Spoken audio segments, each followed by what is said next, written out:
Hello everyone, welcome you all once again at Lokesh sir unlimited study zone. Chapter चल रहा है प्रत्यावर्ती धारा यानी कि अल्टरनेटिंग करंट, और हम डिस्कस कर रहे हैं इसका लास्ट लेक्चर।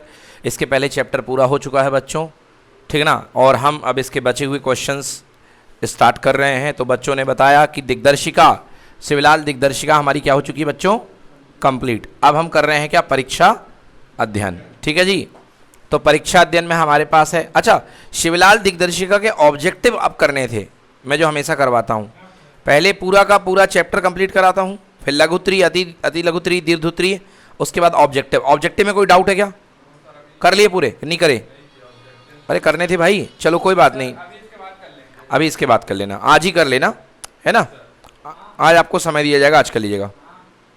तो अब आपके पास में है दिग्दर्शिका शिवलाल परीक्षा अध्ययन, जिसमें कि आपके पास में सबसे पहले है वेरी शॉर्ट आंसर, अति लघुत्री है, फिर आपके पास है शॉर्ट आंसर, फिर आपके पास है लॉन्ग आंसर, और फिर आपके पास है न्यूमेरिकल क्वेश्चन, ठीक है ना। देखिए मैं हमेशा आपको बोलता हूँ कि जो 1 मार्क्स वाले MCQ हैं वो एट लास्ट किया करो, क्योंकि आपके इन सब में कंसेप्ट बन जाएंगे तो ये जल्दी जल्दी होंगे, और इनमें अगर कंसेप्ट नहीं बने होंगे तो ये बनेगा ही नहीं आपसे, तो इसलिए मैं उनको हमेशा लास्ट में कहता हूँ, है ना। हाँ चलो पूछो, क्या कह रहे थे भाई साहब आप? कोर के पटलित होने से क्या फ़ायदा? बेटा मैंने आपको दिखाया था कि ट्रांसफार्मर के जो कोर होता है उसको हम लोग पटलित कर देते हैं। क्या कर देते हैं? पटलित कर देते हैं। पटलित करने, पटलित लैमिनेशन, यार बेटा तुम ही उसी क्लास में नहीं थे, दिक्कत ये हो गई। तो वीडियो पढ़ो ना, उसका वीडियो पढ़ो, उसको पटलित कर देते हैं अपन। दिखाया, स्लाइस दिखाए थे ना मैंने, निकाल करके, है ना। स्लाइस दिखाए थे, अभी तुम ट्रांसफार्मर देख लेना, हाँ अलग अलग प्लेट में दिखाए थे, है ना। तो स्लाइस बना दिए थे अपन ने, ठीक है ना। तो क्योंकि लेफ्ट साइड में उठो, आगे जाके लेफ्ट साइड में वो पॉलीथीन टंगा हुआ, उसमें ट्रांसफार्मर के लेमिनेशन रखे हुए एकदम लेफ्ट में, बाहर एकदम जहाँ से झांकते हैं, छज्जा है जहाँ से, एक्सट्रीम लेफ्ट, बिल्कुल सीधे चले जाओ और लेफ्ट में बता रहा हूँ। क्या हो सकता था बेटा, ये कंटिन्यूअस यानी कि एकदम बिल्कुल मेटल का कोर हो सकता था, हाँ या ना, बिल्कुल एकदम फिक्स टाइप का, हाँ या ना। बट इसको अपन ने क्या किया, पट्टी पट्टियों में काट दिया, हाँ है ना। तो ये पटलित बन गया। क्या बन गया? दिखा भाई, एक पटलित दिखा, हाँ ये उसको गिरा देगा ना तो और निकल आएंगी, ये और निकल आएंगी, इसको ये पटक देगा, हाँ वही, इसीलिए। तो इसमें ये जो बने हैं ना, ये जो बने हुए हैं ये इसके लेमिनेशंस हैं। क्या है ये? लेमिनेशंस है। तो ध्यान से देखो कि एक ऐसा, एक आगे फंसा हुआ है, एक नीचे फंसा हुआ है, एक आई शेप की पट्टी और एक ई शेप की पट्टी है, एक आई है एक ई है। आई का, हाँ ऐसा ही, एक उसमें आई एक्चुअली जुड़ा हुआ है, हाँ एक डबल ई है, मतलब इधर से एक ई और एक इधर से ई, समझ में आ गया ना। हाँ दोनों को स्टैक कर दिया गया है, समझ गया ना, दोनों को स्टैक कर दिया गया। बहुत अच्छे से डिटेल से मैंने बताया था। यस ये देखो भाई, उस दिन मैंने बहुत डिटेल से बताया था। ये 2 पट्टियां हैं, इनको मर्ज करके एक पट्टी बना दी गई है ना। दिखा दो भाई उसको, ये इस तरीके से बना दिया गया। हाँ ये देखो, सुनो अब तुम्हें समझ में आएगा। ये देखो ये आई शेप, ये दिखा। अब ऊपर यहाँ पे एक आई चिपकेगी और नीचे यहाँ पे एक आई चिपकेगी। बेटा एक आई पड़ी होगी, देखना उसमें मिल गई ना, हाँ ये पड़ गई, ये मिल गई भाई साहब। तो ये आई है, आई शेप की पट्टी ये है, तो ये इसमें नीचे लग गई, बोलो हाँ। तो क्या गैप बढ़ गया? गैप क्या हो गया? कॉइल के लिए जगह बढ़ गई। नहीं तो ऐसे करते तो ये भी सही था, मगर इसमें कॉइल के लिए जगह क्या कम है, कॉइल के लिए जगह क्या है कम है, बट इसमें कॉइल के लिए जगह क्या हो गई, ज़्यादा हो गई। आई बात समझ में ना, कॉइल के लिए जगह ज़्यादा हो गई। तो इसको बोलते हैं अपन लेमिनेशन। क्या बोलते हैं इसको? लेमिनेशन। तो कोर को पटलित कर देते हैं। ये देखो इसके ऊपर ये एक लेमिनेशन चढ़ा हुआ है, ये यहाँ पे ये एक मटेरियल चढ़ा होता है, और यही मटेरियल जब जल जाता तो अपन बोलते हैं ट्रांसफार्मर जल गया। समझ में आया कि नहीं आया? ये तो मुझे नहीं पता, कोई थिक पॉलिश टाइप का कुछ होता होगा, वो मेरे को जानकारी नहीं कि इसके ऊपर कौन सी पॉलिश की जाती है, कौन सा मटेरियल चढ़ाया जाता है, ठीक है ना। आप इसको चाहो तो इसको पटक पटक करके तोड़ सकते हो। इसको जितना तोड़ोगे आपके इतने सारे लेमिनेशन, अच्छा जाके बाहर कोई छीप मिल जाए धर देना, ये पूरे अलग अलग हो जाएंगे, बीच में से कॉइल निकल आएगी। क्या निकल आएगी? कॉइल। तो कॉइल के 2 इनपुट निकलेंगे, एक तरफ के प्राइमरी और इस तरफ का क्या, सेकेंडरी। समझ में आ गया ना? हाँ भाई साहब यहाँ देखिए, अरे नहीं जुड़ी भाई, तुम देखो ना, अभी खोलोगे पूरा तब दिख जाएगा वो। चलो इधर देखो। तो भाई साहब देखिए, आपने कहा इसको लेमिनेटेड क्यों बोलते हैं? R = रो L अपॉन कितना, A। अगर आप इसको लेमिनेट करोगे, पतला पतला करोगे, तो एरिया घटेगा कि बढ़ेगा? कम हो जाएगा। एरिया कम होगा तो प्रतिरोध क्या होगी, बढ़ जाएगी। तो प्रतिरोध धारा का सपोर्ट करता है कि रोकता है? रोकता है। तो धारा जो बन रही थी कौन सी, भंवर धारा, क्या हो जाएंगी, वो कम बनेगी। क्या बनेगी, कम बनेगी। आई बस समझो ना। तो इसलिए अपन इसको क्रोड को पतलित कर देते हैं, ठीक है। चलो ठीक है, और बताओ। हाँ हाँ बिल्कुल होता है।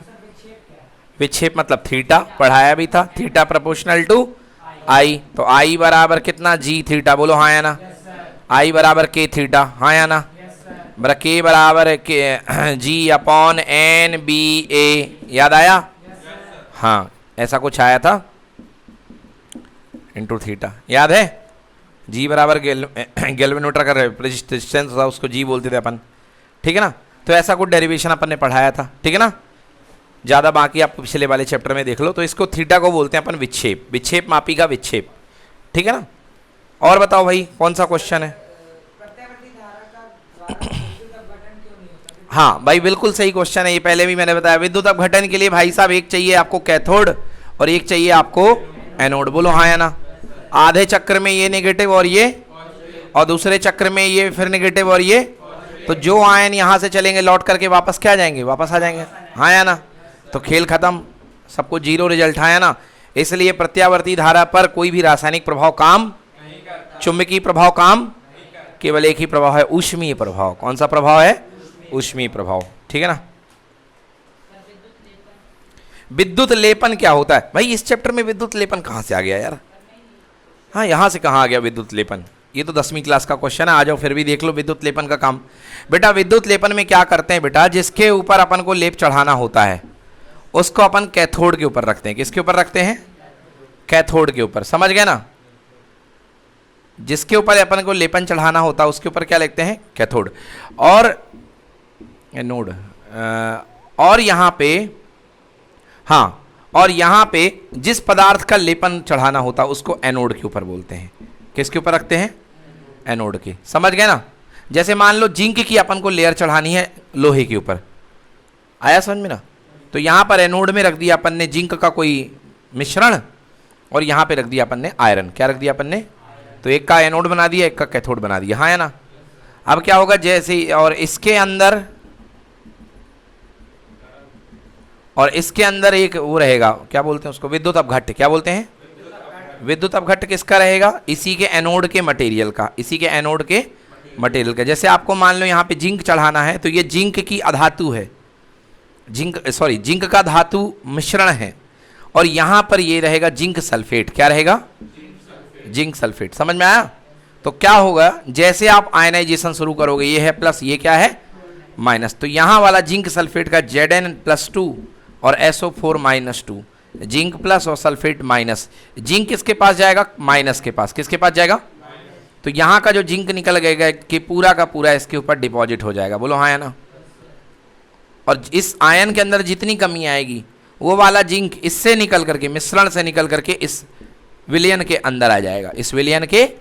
तो विलयन का जिंक ऊपर और मिश्रण का जिंक अंदर, समझ गए ना। इसको बोलते हैं विद्युत लेपन। क्या बोलते हैं इसको, इंग्लिश में बोलते हैं इलेक्ट्रोप्लेटिंग। क्या बोलते हैं इसको, इलेक्ट्रोप्लेटिंग। तो ये मेटल की उम्र बढ़ाने के लिए इस्तेमाल किया जाता है भाई साहब। लोहे में जंग वंग लग जाती है इसलिए यूज़ किया जाता है। जैसे आपकी गाड़ियों में देखा होगा, जो गाड़ी के टायर होते हैं, साइकिल के टायर होते हैं, उसमें बढ़िया चमकदार निकल पोता जाता है। क्या पोता जाता है, अगर प्योर लोहे की रख दे रिंग तो जंग लग जाएगी भाई साहब, एक साल में आपका साइकिल खराब हो जाएगी, है ना। और कहो अच्छा घर में पानी यानी चूता हो तो 6 महीना में आपका पूरा सिस्टम खराब हो जाएगा, समझ गए ना। तो उसमें क्या पोता जाता है, निकल, वो विद्युत लेपन है। और बताओ,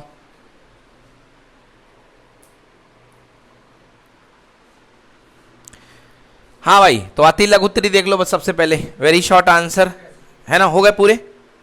ओके, अब लघुत्तरी देखो भाई साहब, अब लघुत्तरी देख लो बेटा। टैग करके रख लेना अपनी ही सुविधा के लिए, काहे को बार बार ऊपर नीचे जाता है, टैग कर ले अपनी सुविधा के लिए। पट से ओपन कर लिया, मैंने टैग करके हालांकि दिया था, 3 टैग मैंने करे थे, ये हाँ। आइए भाई साहब, ट्रांसफार्मर में ऊर्जा क्षय। अब इसको आप डिटेल में तो पढ़िएगा पीडीएफ से हमारे।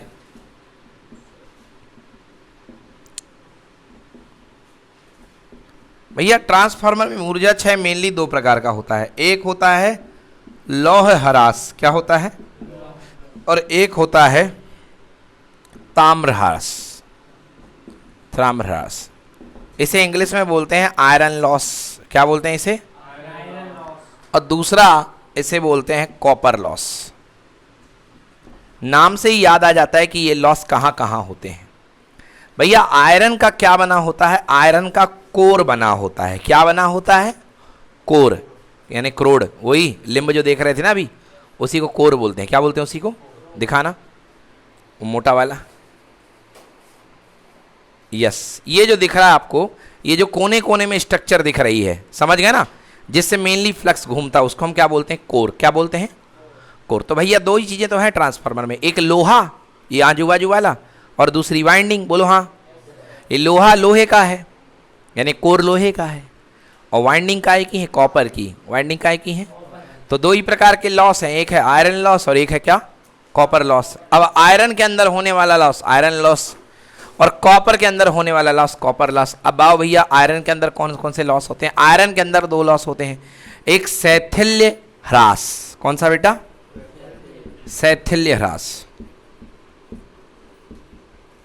ह्रास, शैथिल्य ह्रास। दूसरा इधर सुनो बच्चों, एक है शैथिल्य ह्रास, और दूसरा जो ह्रास है बेटा उसको हम बोलते हैं भाबर धारा। क्या बोलते हैं? ह्रास। एक ये हो गया। और ताम्र ह्रास भैया एक ही टाइप का है। इसके अलावा एक और छोटा सा लॉस होता है जिसको बोलते हैं फ्लक्स ह्रास। क्या बोलते हैं? वो हाँ, ये आपको कम मिलेगा। फ्लक्स क्षरण, बिल्कुल सही, ये आपको कम मिलेगा, बहुत कम है। मेन ये दोनों हैं। अब लौह ह्रास मतलब कि आयरन के कोर के अंदर, कोर को हिंदी में क्रोड बोलते हैं। क्या बोलते हैं? क्रोड के अंदर होने वाला लॉस जो होता है उसको हम बोलते हैं शैथिल्य ह्रास, सॉरी आयरन लॉस, यानी लौह ह्रास। अब लौह ह्रास में दो होते हैं। अब शैथिल्य ह्रास समझो, जैसे बच्चों अभी अपन ने शेड्यूल बना लिया था कि पर डे संडे को अपन क्रिकेट खेलेंगे। बोलो हाँ। अब ये बताओ, 7 दिन पढ़ो, विद्यालय जाओ 6 दिन, उसके बाद संडे को स्कूल खेलो, तो अपने शरीर में क्या आने लग गई थी? शिथिलता आने लग गई थी। क्या आने लग गई थी? ऐसे ही अपने जब इंडियन टीम का आप शेड्यूल देख रहे हो, यहाँ बंद हुआ मैच, इनको बैठाए फ्लाइट के अंदर, निकलो फट से, अब वहाँ 2 दिन का गैप है, फिर एशिया कप खेलने आ रहे हैं। बोलो हाँ या ना? मतलब उनको बिल्कुल भी मौका नहीं मिल रहा है। समझ गए ना? मतलब क्या हो रहा है? जैसे कि बिल्कुल तुम आगे जाओ पीछे आओ, आगे जाओ पीछे आओ, आगे जाओ पीछे आओ, तो इसमें एक शिथिलता आ जाती है। क्या आ जाती है? उसको बोलते हैं शैथिल्य ह्रास। क्या बोलते हैं इसको? शैथिल्य ह्रास। ऐसा सबके साथ होता है, मानव जीवन में भी ऐसा ही है। और ऐसा जब आपको फील हो तो आराम ले लेना चाहिए। क्या ले लेना चाहिए? आराम। आप भी ऐसा मोमेंट आता होगा कि किसी दिन बहुत ज़्यादा काम हो गया तो अगले दिन कुछ भी करने की इच्छा नहीं होती होगी, बॉडी शिथिल हो जाती होगी, और अभी तो आप फुल एनर्जी मोड में हैं। अभी जैसे जैसे जीवन आगे बढ़ेगा तो ये लक्षण और ज़्यादा आएंगे, शिथिलता ह्रास आएगी। समझ में आया ना? इसलिए, और संडे इसीलिए रखा गया है अपने व्यवस्था में कि 1 हफ्ते की जो शिथिलता होती है उसको कहीं ना कहीं दूर किया जा सके। ठीक ना? एक थकान है। क्या है? थकान वाली हानि है। कैसी वाली हानि है? थकान वाली हानि है। अपन भी संडे को आज क्लास लगाए हैं छुट्टी के दिन, अपन शैथिल्य ह्रास का मजाक उड़ा रहे हैं। क्या उड़ा रहे हैं? मजाक उड़ा रहे हैं, उड़ाते रहेंगे। और आओ भाई, ठीक है ना? ठीक है, क्लियर हो गया? आप पढ़ने आए हैं क्योंकि आप शैथिल्यता को मात दे चुके हैं, आपके अंदर का इंटरेस्ट आपको खींच के लेके आया है। कोई बच्चा अगर त्यौहार के दिन, फेस्टिवल के दिन पढ़ने आ रहा है, इसका मतलब उसका पढ़ाई से प्रेम है, ये बात तो तय है। और कोई पढ़ा रहा है, इसका मतलब उसका भी प्रेम होगा। समझ में आया भाई? नहीं तो सब आराम करने में मस्त है? सबको टीका लगवाना है समय से भाई। बस ये रिकॉर्ड है एक तरह। चलिए, तो देखिए बेटा शैथिल्य ह्रास होता कैसा है। आपको पता है बेटा, यहाँ पर हम प्रत्यावर्ती धारा लगाते हैं, हाँ या ना? तो प्रत्यावर्ती धारा में मॉलिक्यूलर मैग्नेट बनते हैं। मान लो धारा यहाँ से जा रही है, हाँ या ना? कुचुक नॉर्थ, कुचुक ऊपर क्या? साउथ। याद आ गया? क्लियर है ना? अब भाई एक तरफ कोई नॉर्थ साउथ बनेगा, गोली मारो। अब मैंने तो सीधे देखा, ये धारा पीछे से गई तो नीचे वाला क्या? नॉर्थ, और इधर वाला क्या? बस ज़्यादा दिमाग ही नहीं लगाया मैंने। तो भैया जिस समय ये प्लस है, ये माइनस है, तो ये साउथ है, ये क्या है? तो मॉलिक्यूलर मैग्नेट सेट होंगे इस तरीके से, कुटुक कुटुक कुटुक कुटुक कुटुक कुटुक कुटुक उठाएं, नॉर्थ से निकलते हुए, सॉरी उल्टा बना दिया। हाँ या ना? हाँ या ना? हाँ, फ्लक्स सेट होगा एक तरफ का, हाँ या ना? हाँ या ना? हाँ, और आणविक चुंबक होते कि नहीं होते? आणविक चुंबक थ्योरी मैंने पढ़ाई कि नहीं पढ़ाई? चुंबकीय डोमेन थ्योरी है कि हर अणु अपने आप में किसकी तरह व्यवहार करता है? चुंबकीय द्विध्रुव की तरह। चुंबकीय द्विध्रुव की, जब उसका द्विध्रुव है तो कुछ ना कुछ नॉर्थ होगा, कुछ ना कुछ, हाँ या ना? मतलब पहले यहाँ देखो, फिर यहाँ देखो, जब साइकिल पलटा, जब ये साइकिल पलटा तो ये हो गया माइनस और ये हो गया प्लस। तो जब कह रहे थे परेड आगे चल, फिर एकदम से आदेश आएगा परेड पीछे चल, खट खट खट खट खट खट खट खट खट क्या हो जाएंगे? पीछे हो जाएंगे, हाँ या ना? तो ऑर्डर तो यहाँ से मिल रहा है क्योंकि ये सोर्स लगा है, बोलो हाँ। इन वालों को मैसेज थोड़ा देर में पहुँचेगा, हाँ या ना? तो जैसे ही बोलेगा परेड पीछे चल, ये फट से पीछे हो जाएंगे और ये वाले आगे चलते रहेंगे, तो दोनों में घदड़ बदड़ क्या हो जाएगी? टक्कर। क्या हो जाएगी? टक्कर। तो कुछ मॉलिक्यूलर मैग्नेट विध्वंस हो जाएंगे। क्या हो जाएंगे? समझ गए? टकरा गए ना कि नहीं टकराए?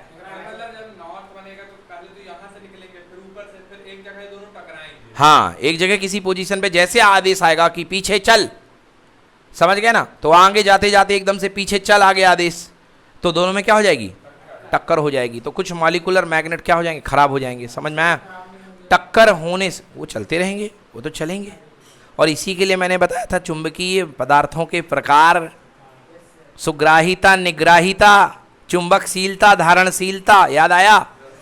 सॉफ्ट आयरन का यही तो यूज है। फटाक से फ्लक्स को बोलता है पीछे मुड़, तो मॉलिक्यूलर मैग्नेट फटाक से पीछे मुड़। मगर इसी की जगह स्टील ले लोगे तो स्टील में मॉलिक्यूलर मैग्नेट ढीठ होते हैं। क्या होते हैं? एक बार बन गए तो बन गए, आराम से मुड़ते हैं फिर बड़े मुश्किल से। इसलिए स्टील का उपयोग होता है परमानेंट मैग्नेट बनाने के लिए। किसके लिए? परमानेंट यानी स्थायी चुंबक के लिए। और जबकि ये काय के लाने अस्थायी चुंबक। तो फिर भी अपन चलो, अपनी कोशिश पूरी है कि अपन यहाँ पर सॉफ्ट आयरन लगा रहे हैं, मगर इतना होने के बाद भी आप बोलोगे भैया पीछे मुड़, तो कुछ तो एक्सीडेंट होगा कि नहीं होगा? बोलो हाँ या ना? एक्सीडेंट बिल्कुल होगा। तो इसके कारण जब मॉलिक्यूलर मैग्नेट एकदम से मुड़ते हैं तो शैथिल्यता आ जाती है। क्या आ जाती है? शैथिलता। इसको बोलते हैं शैथिल्य ह्रास। क्या बोलते हैं इसको?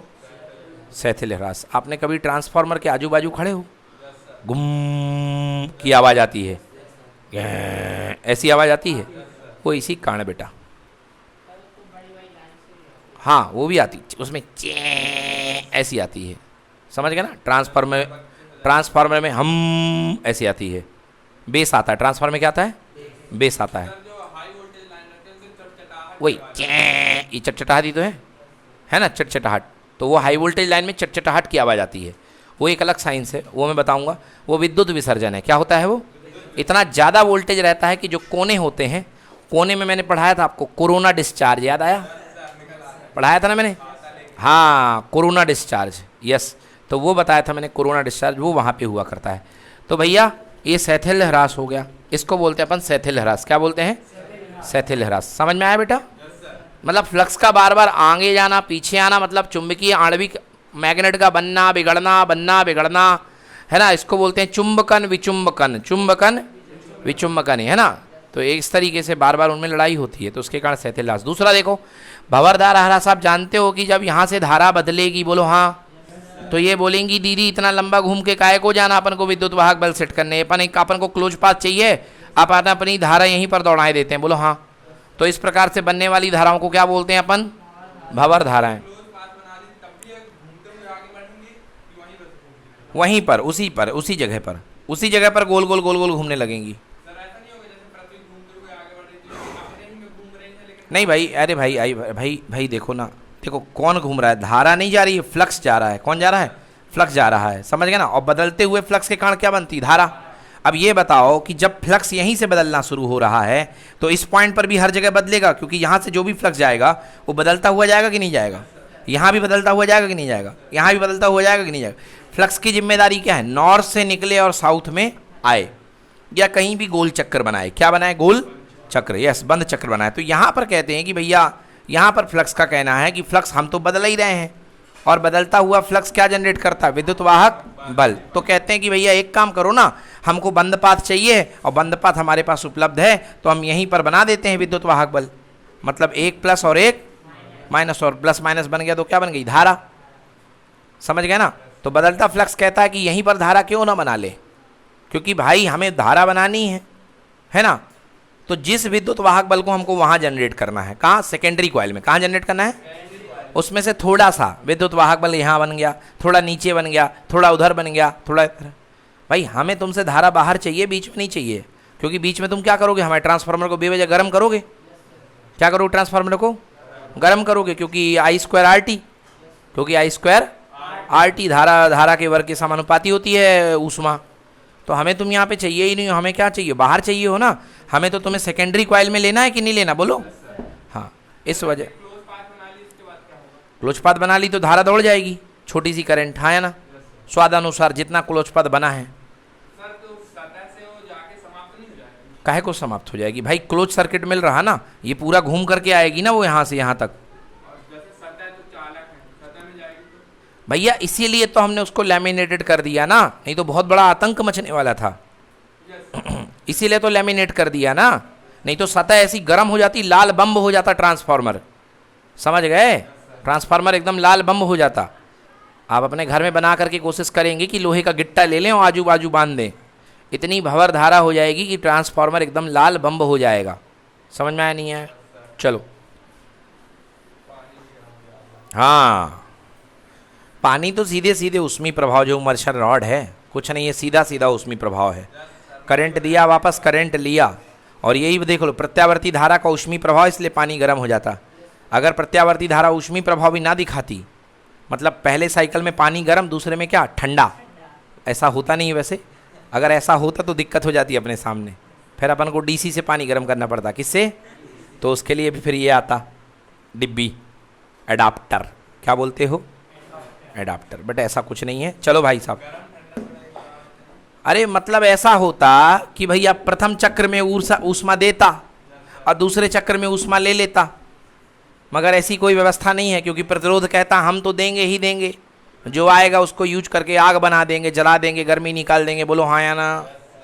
इसलिए चलो आगे की बात करते हैं भैया। तो दो प्रकार के ह्रास हो गए, शैथिल ह्रास और भ्रमर धारा ह्रास।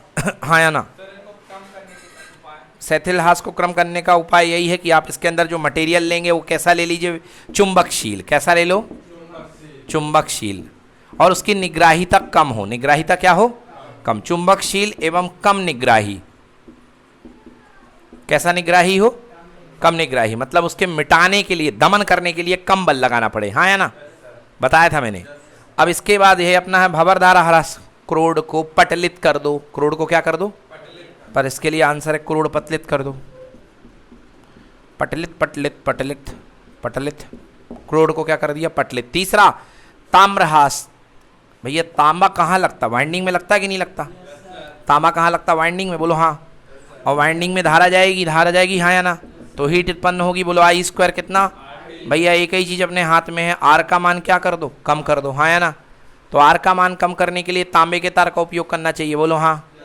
तांबे के तार का उपयोग करना चाहिए, बस यही है। हाँ, चांदी महंगा पड़ जाएगा ना, इसलिए नहीं करते, नहीं तो कर सकते हो बिल्कुल। समझ गए, आ गया समझ में ना। तो तांबे की वाइंडिंग का इस्तेमाल करो। बाकी रेजिस्टेंस का कंसेप्ट लगा दो, R equal to rho L upon कितना, ए। इसका मान क्या कर दो, कम, है ना। लंबाई तो भैया एडजस्ट करनी पड़ेगी, क्योंकि फेरे बनाने हैं स्टेप अप स्टेप डाउन, तो लंबाई अपने हाथ में नहीं है, वो तो लंबाई स्वादानुसार होगी, हाँ या ना। क्लियर हुआ ना।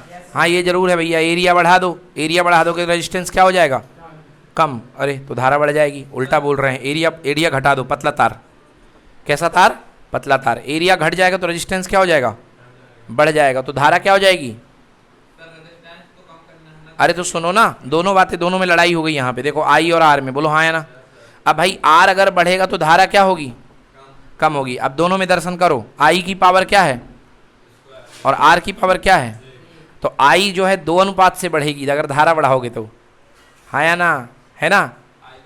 तो आई को कम करने में ज़्यादा फायदा है, आई को कम करने में ज़्यादा फायदा, क्योंकि आई को अगर तुमने 2 गुना कर दिया तो आई का स्क्वायर 4 गुना हो जाएगा।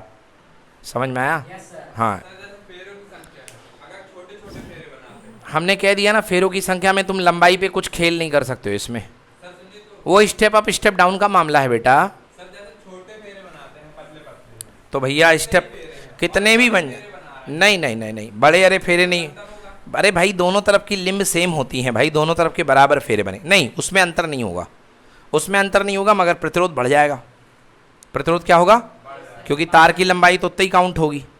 समझ में आ गया ना। चलो आगे, और अगला सवाल। तो ये हो गया बेटा अपने पास में ताम्र ह्रास। एक और ह्रास होता है जिसको रोकने के लिए आप आदर्श वाइंडिंग करते हो। कैसी वाइंडिंग करते हो? आदर्श। उसको बोलते हैं परफेक्ट कपलिंग। क्या बोलते हैं? Perfect coupling. जैसे ये आपने यहाँ पे कितना भी अच्छा तुम कोर लगा लो यार, थोड़ा मोड़ा फ्लक्स लीक होता है, हाँ या ना? अब इसको करने के लिए क्या कर सकते हो वाइंड करने के लिए कि भैया ये जो कॉइल है इसको कम से कम पास में लेके आओ, जिससे कि फ्लक्स जो है ज़्यादा से ज़्यादा लीक ना हो। इसी के ऊपर प्राइमरी और इसी के ऊपर क्या लपेट दो? सेकेंडरी। मैंने बताया था ना एक क्वेश्चन प्रणालिका वाला, पहले यहाँ पे प्राइमरी ली थी और इसी के ऊपर क्या लगे? अन्योन प्रेरण। याद आया? तो भैया इसलिए अपन चाहते हैं कि ज़्यादा से ज़्यादा फ्लक्स लूटने का मौका मिले किसको? सेकेंडरी को। द्वितीयक कुंडली को फ्लक्स लूटने का मौका क्या मिले? ज़्यादा से ज़्यादा। उसके लिए अपन आदर्श कपलिंग करते हैं, समझ गए ना? परंतु उसको बेटा 100% कंट्रोल करना अपने बस में नहीं है, समझ गए ना? चलो और बताओ, कोई डाउट है क्या? हाँ भाई, वेरी शॉर्ट आंसर तो हो गए ना? परीक्षा अध्ययन के नहीं हुए? वेरी शॉर्ट आंसर फटाफट देखो।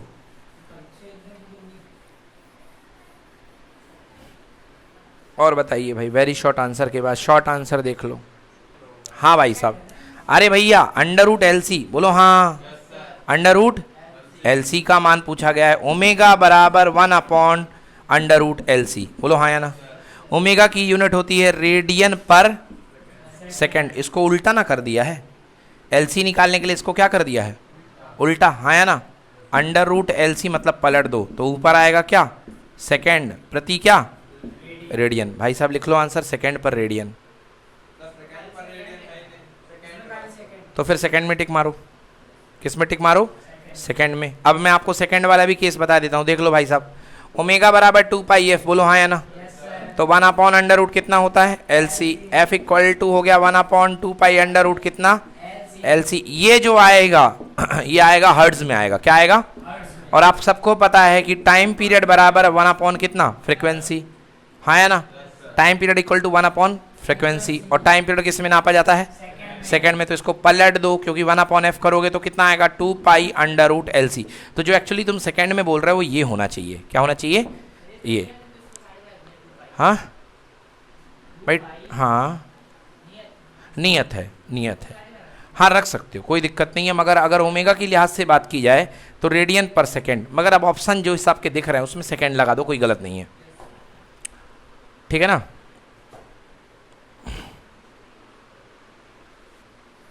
हाँ बेटा, तो आपने देखा है, आपको देखा AC जनरेटर। क्या नाम है बेटा?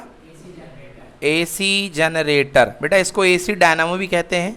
इसका काम क्या होता है बेटा? इसका काम ये होता है कि आपको मैकेनिकल ऊर्जा को यानी यांत्रिक ऊर्जा को विद्युत ऊर्जा बदलना। मैं वैसे इसको पढ़ा चुका हूँ विद्युत चुम्बकीय प्रेरण में, है ना? बता देता हूँ दोबारा। आपने शादी वगैरह में देखा होगा, दूल्हे के पीछे लास्ट में एक मामा लिए ठेले में, हाँ या ना? हरे कलर का एक जानवर भौंकता रहता, भड़ भड़ भड़ भड़ भड़ भड़ भड़ भड़, हाँ या ना? उसको बोलते हैं डायनामो, है ना? वही है, जनरेटर है, समझ गए ना? उससे तार निकले रहते हैं, उसी से लाइट जलती है, उसी से बैंड बाजा चलता है, DJ है ना, बक्से बक्से उसी से चलते हैं, लाइट वाइट लिए रहते हैं लोग, है ना? यस, तो ये होता है AC जनरेटर, ऐसे डायनामो। बेटा इसमें एक चीज़ रखना, इसमें लगती है स्लिप रिंग। क्या लगती है? बस इसमें स्लिप रिंग का कमाल है। किसका कमाल है? स्लिप रिंग का, समझ गए ना? जो मशीन होती है, मशीन यानी कि विद्युत ऊर्जा को यांत्रिक ऊर्जा बदलने वाली, घर की मोटर, मशीन बोल गया सॉरी, मोटर, क्या बोलते हैं? मोटर, विद्युत मोटर जो घर में लगी होती है, उसमें लगती है स्प्लिट रिंग। क्या लगती हैं? इसमें लगती है स्लिप रिंग। बेटा स्लिप रिंग पूरी होती है एक तरफ से, ऐसे होती है, ये होती है स्लिप रिंग। समझ में आया? ये क्या होती है? Slip ring. बेटा ये पूरी होती है, मतलब यहाँ पे कॉपर का छल्ला और ये इसमें एक ब्रश लगा होता है यहाँ पे, स्लिप रिंग। अब मैं आपको जब एनिमेशन दिखाऊंगा तब आपको समझ में आएगा, अभी समझ लो बस ये स्लिप रिंग है। कैसे? अभी देखना। और दूसरी होती है जो मोटर में लगी होती है, वो होती है स्प्लिट रिंग। कौन सी रिंग? Split ring. वो बेटा आधी आधी होती है। क्या होती है वो? और ये पूरी पूरी होती है। समझ में आया ना? और याद रखना मेरी भाषा में, जो मोटर होती है वो दोनों पैर से लंगड़ा होता है। क्या होता है? और ये एक पैर से लंगड़ा, एक पैर से लंगड़ा। देखना कैसे? ये बीच में कॉइल, हाँ या ना? अब मैं दोबारा बताऊंगा नहीं, धारा कैसे जाती है, एक में ऊपर एक में नीचे, हाँ या ना? जब इसको घुमाते हैं अपन एंटी क्लॉकवाइज तो एक में धारा ऊपर बनती है, एक में धारा नीचे, हाँ या ना। अब भैया धारा तो बन गई फ्लेमिंग के दाएं हाथ के नियम से, फ्लेमिंग के दाएं हाथ के नियम से धारा बन गई। अभी किसी उस दिन बच्चे ने क्लास में पूछा मुझसे, ग्रुप में पूछा कि सर प्रेरित धारा की दिशा किस नियम से दी जाती है। हाँ, तो उसमें था लेंज का नियम या दाएं हाथ का नियम।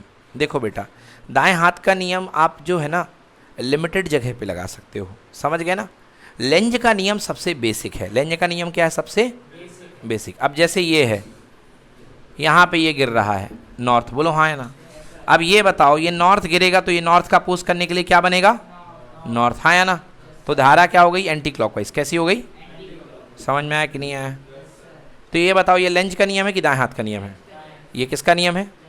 कैसी बात कर रहे हो भाई साहब? लेंज का नियम है ना, हाँ या ना। हाँ, लेंज का नियम। प्रेरित धारा की दिशा कुछ इस प्रकार होती है कि यह उस कारक का विरोध करती जो इसको उत्पन्न करता है। आया समझ में ना? तो ये लेंज का नियम है। तो ये इसका आंसर क्या था? लेंज का नियम, जो क्वेश्चन आपने ग्रुप में दिया था। आया समझ में बच्चों? अब आ जाओ भाई साहब, देखो ये अपने पास ये है, तो मैंने बताया एक पैर लंगड़ा, बोलो हाँ। ये एक पैर से लंगड़ा कि दो पैर से? एक पैर से। ये देखो, इसका एक पैर यहाँ जाएगा और इसका एक पैर यहाँ जाएगा, बोलो हाँ, हाँ या ना।